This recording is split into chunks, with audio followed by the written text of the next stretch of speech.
I'm Mira Hect. I'm an artist, and I teach painting at the Corcoran College of Art Design here in Washington, D.C. I have a Master's of Fine Arts from the San Francisco Art Institute. It was an honor and a pleasure for me to be a juror for the Rockville Art League's biannual member show. I'd like to congratulate all the award winners and also acknowledge all the fine artists that submitted work for this show. This is the piece that I selected for Best in Show. It was painted by Susan Buckley. The title is Taking a Break, and it's a watercolor.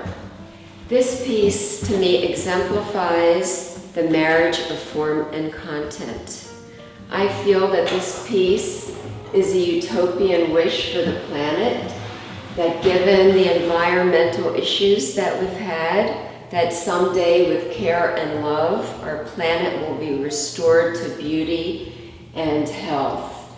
The painting is done beautifully. It's a watercolor, which is a very unforgiving medium, and the contrasting colors of orange and blue work beautifully to create an optical effect to the viewer, and I just think it's a beautiful piece. This image stayed with me long after I left the mansion the other day.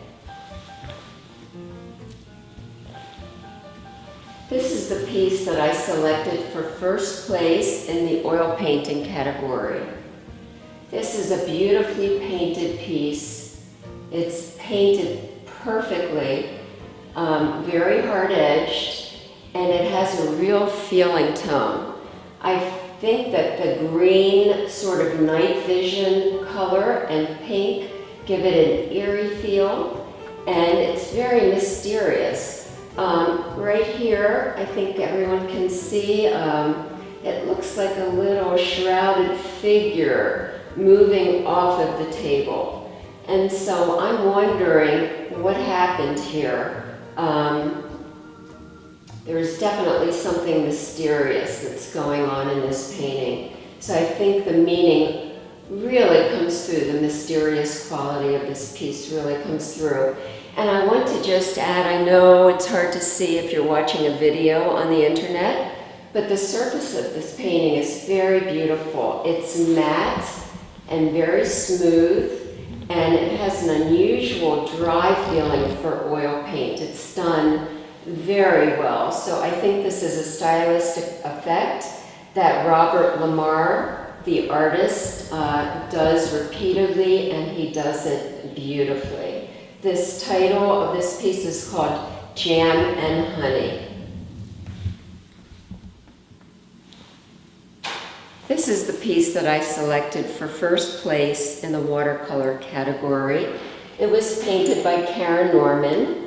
The title is Intervention, and it is really quite beautiful. For me, one of the most important things in judging a piece is how well it is made. And I can say that this piece was painted just perfectly. I can only imagine how many hours Karen spent creating all these layers in the water. Also, the suggested depth is quite amazing in this piece, and I think it's just quite beautiful.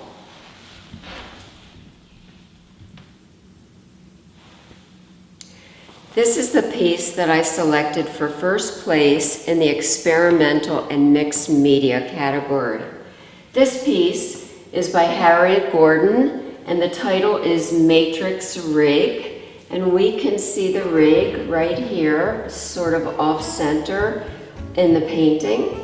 I think what makes this piece so enjoyable to look at and so successful and convincing is the artist's ability to just juxtapose light over dark and different shape, different line, whether they be thick or thin. And this creates the viewer's eye to just travel around the picture plane. It creates a very interesting piece. This is the piece that I selected for first place in the prints and pastel category. This is drawn by Naomi Caffey, and the title is Seated Nude. It is white chalk on black paper. I think this piece is really striking, number one, because of the bold contrast between the black paper and the white chalk. Also, the frenetic line that circles and goes around every part of the model's body really gives a feeling of life and a feeling of what the model's mood was of the time of the drawing of this piece. It's done beautifully. I can also feel the weight of the model's body in the chair, and I like the position of her hand over her chest, so I wonder what she could be thinking. This piece by Barbara Hughes Mima was selected for first place in the sculpture category. It's an Asian olive shell, and it's done in alabaster. It is beautifully sculpted. It's, as you can see, very smooth. I just want to touch it. It's a form that we're all used to, a natural form, and it's done on a stone and a wood base. So the whole thing is really presented beautifully.